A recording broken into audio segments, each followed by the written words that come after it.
Tayari?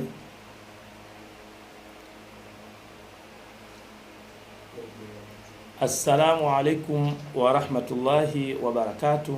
Ahsanu bidayati bismillah wa ala kulli hali naqulu alhamdulillah wa ba'd. Ama baada ya kumshukuru ambaye anastahili shukurani na kumtakia rehma Mtume Muhammad sallallahu alayhi wasallam, ama tumeitana hapa ndugu wanahabari ambao kwa namna moja ama nyingine nitanguliza shukurani kutoka kwenu ambaye mmeacha mambo yenu kwa ajili ya kujitolea kwa ajili ya masala ya kidini, lakini pia mnajitolea katika masala ya kijamii.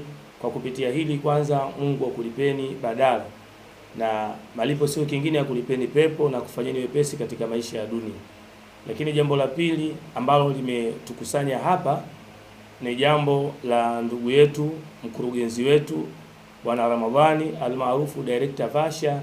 Ni mkurugenzi mkuu wa Siratwa Online TV, lakini pia yeye ndo mtendaji mkuu wa idara zote za vipindi vyote na ndio mwandaji wa vipindi vyote Siratwa Online TV.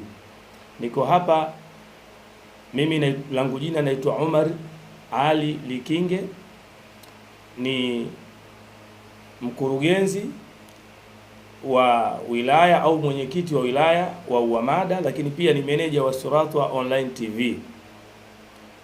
Niko hapa kwa ajili ya kukupa habari njema. Siratwa Online TV imekuandalia jambo adhim. Siratwa Online TV kupitia management yake tumeandaa siku maalum.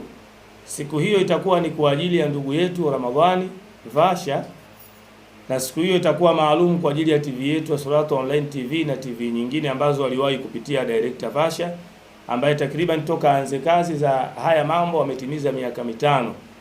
Kuna mengi amepitia, kuna mengi ameyafanya katika jamii. Amefanya vizuri na watu wa Twari, wa Dufu, amefanya vizuri na watu wa Dua masharifu mbalimbali, amefanya vizuri na watu wa jamii. Kwa hiyo kupitia Siratwa Online TV ni TV ya jamii. Hili alipo kwa ajili ya watu wa Dufu, hili alipo kwa ajili ya watu wa Dufu peke yao au wa masharifu peke yao au watu wa jamii peke yao. Hili lipo kwa jamii kwa ujumla wake. Kwa hiyo tumeandaa matukio takriban 5. Matukio hayo yanahitaji nguvu yako wewe mtazamaji wa Siratwa Online TV, inahitaji nguvu yako wewe mtazamaji wa TV nyingine za kheri. Nguvu ambayo tunahitaji kutoka kwako, kwanza ushirikiano na mshikamano katika matukio yetu. Matukio hayo ni kama ifuatavyo: kuelezea asili ya Siratwa Online TV na kumuelezea kijana wetu Ramadhani ni nani na Siratwa Online TV ni kitu gani. Lakini jambo la pili, tutafanya dua. Dua hii ni kwa ajili ya mshikamano wa wanahabari